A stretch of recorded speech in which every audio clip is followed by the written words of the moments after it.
ang root cause kung bakit dumadami ang lumalabas sa ating bansa dahil yung kawalang oportunidad, walang seguridad sa trabaho, napakababa ng sweldo at hindi pa at kasama na yan yung kahit matalino ka, kahit may experience ka, pero kung wala ka naman backer, yung padrino system ay hanggang natatabo yan. Sabi ko nga,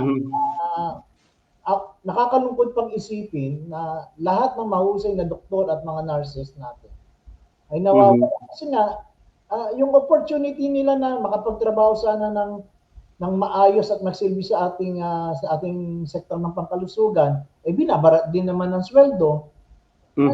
Persa sila, kaya kung iisipin mo, yung nangyayaring korupsyon ay hindi hiwalay doon sa pagdami ng palabas sa ating bansa.